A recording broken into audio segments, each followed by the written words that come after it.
this video, we will discuss about the structure of atom, chapter 4, class 9. Structure of atom, there are some different model about the atomic structure. And first model is J.J. Thomson model of atom.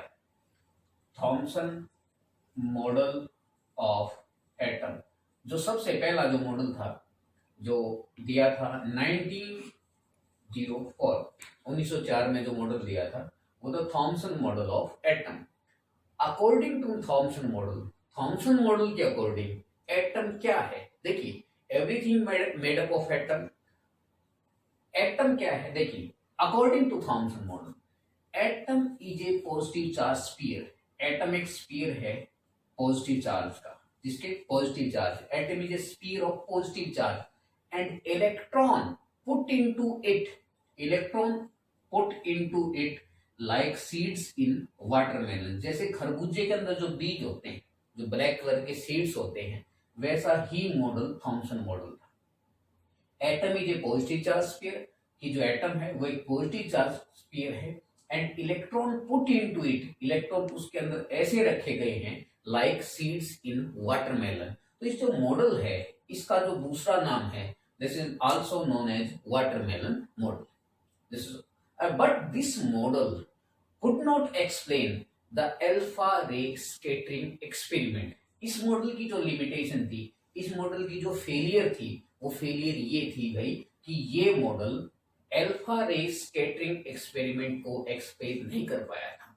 तो वो जो alpha ray scattering experiment है वो explain हम करेंगे according to Rutherford model of atom. देखिए, दोबारा देखिए, according to Thomson model of first model, according to NCERT, Thomson model of atom.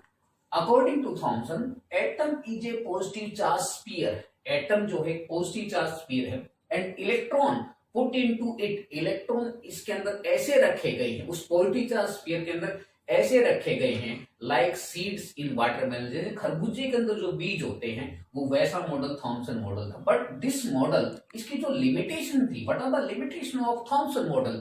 This model could not explain the alpha ray scattering experiment. ये Thomson model था, ये alpha ray scattering experiment को explain नहीं कर पाया था. उसके बाद है next Rutherford model of atom. Rutherford model of atom. Rutherford model of atom. देखिए, ये जो मॉडल दिया था ये 1911 में रदरफोर्ड ने सबसे पहला मॉडल 1904 में, उसके बाद 1911 में रदरफोर्ड ने. देखिए, रदरफोर्ड ने एक अल्फा रे स्कैटरिंग एक्सपेरिमेंट दिया.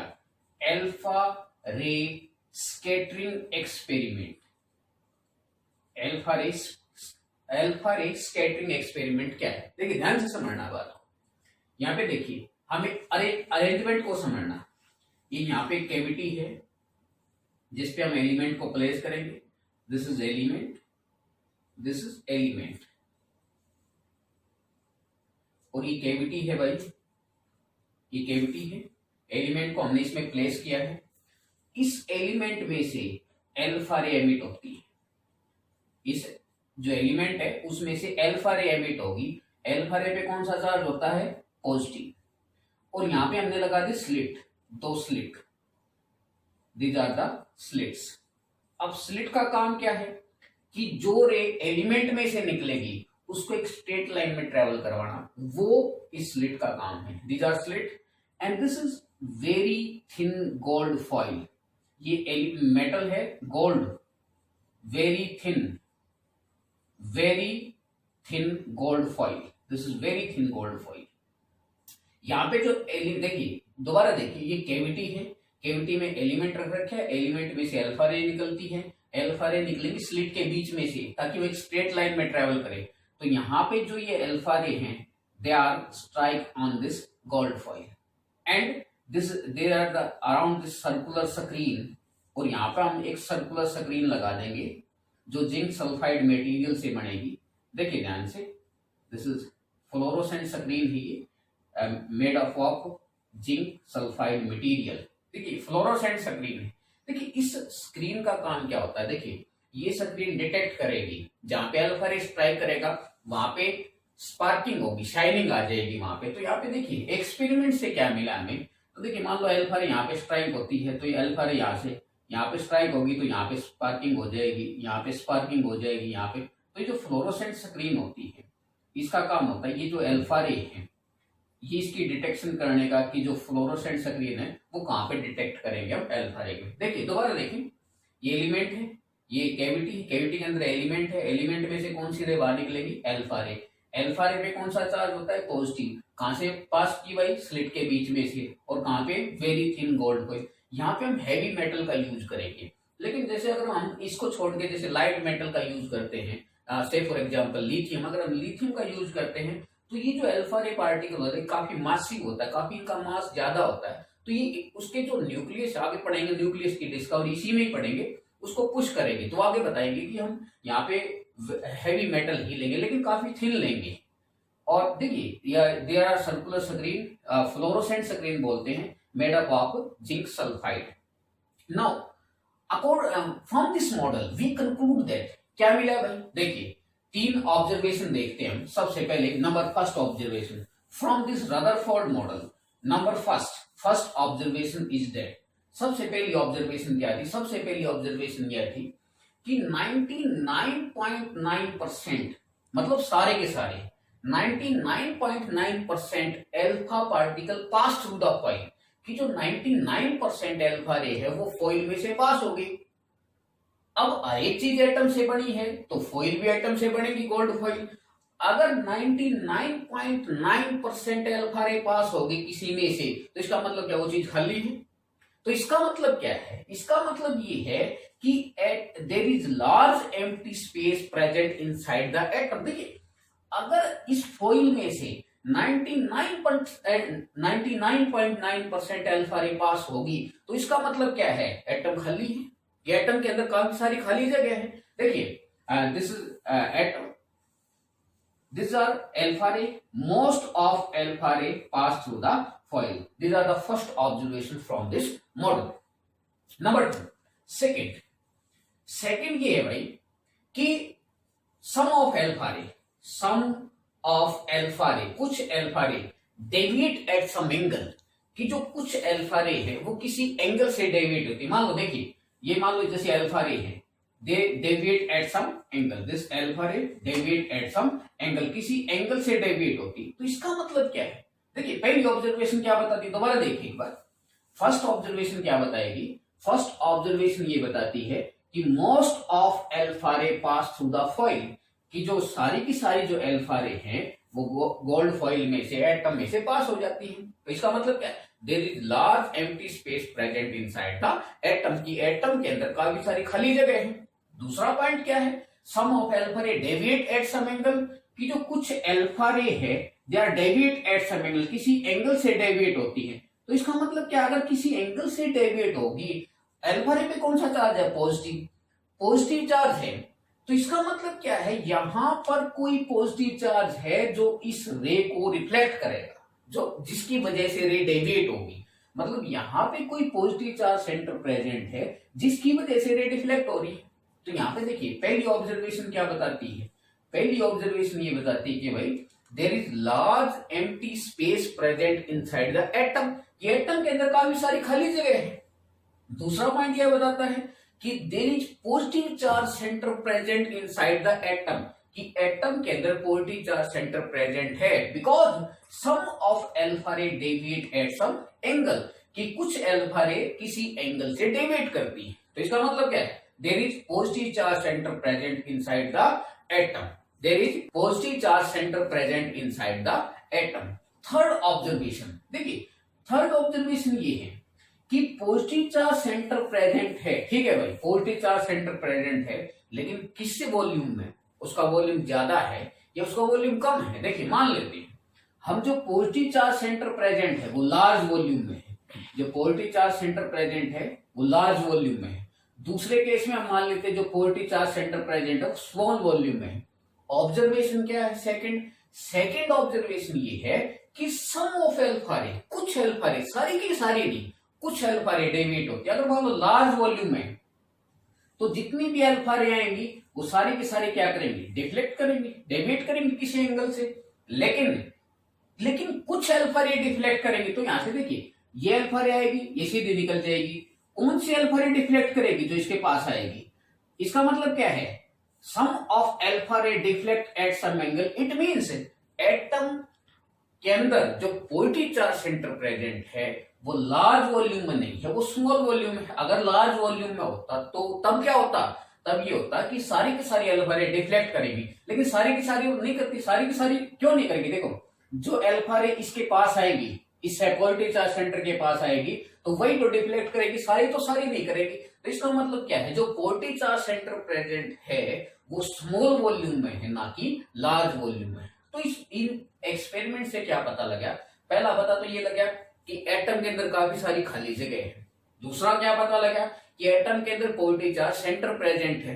तीसरा क्या पता लगा कि एटम के अंदर जो पॉजिटिव चार्ज सेंटर प्रेजेंट है वो स्मॉल वॉल्यूम में है, ना कि वो लार्ज वॉल्यूम में। तो from this model Rutherford gave an explanation about the model of atom.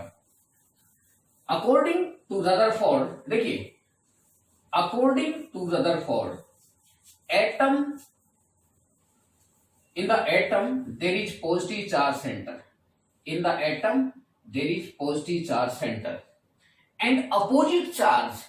According to Rutherford, there is positive charge center present inside the atom. कि एटम के अंदर पॉजिटिव चार्ज सेंटर प्रेजेंट है and out of the positive charge there is opposite charge present which revolve around the positive charge center. There is negative charge which revolve around the positive charge.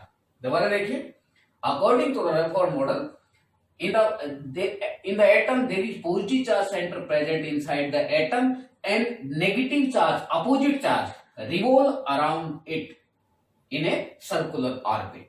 But according to physics, देखिए क्या होगा, अगर मान लो opposite charge, एक charge fix है, एक charge fix है और उसका जो दूसरा अपोजिट चार्ज है वो उसके सराउंडिंग रिवॉल्व करेगा।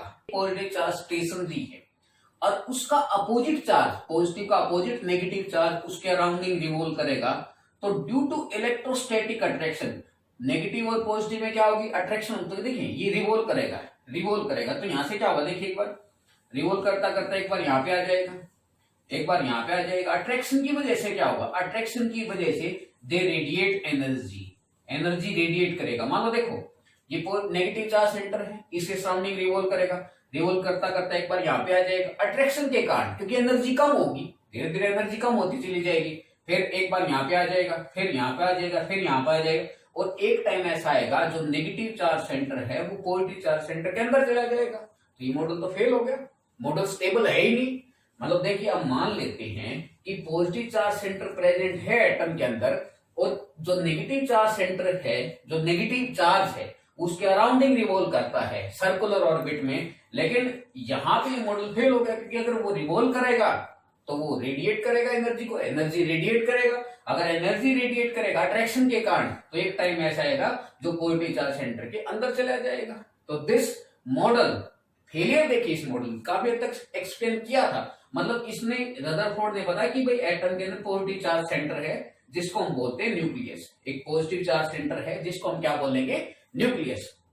तो देखिए काफी हद तक इसने न्यूक्लियस के बारे में बताया था, ठीक डिस्कवरी थी। लेकिन this model could not explain the stability of the atom.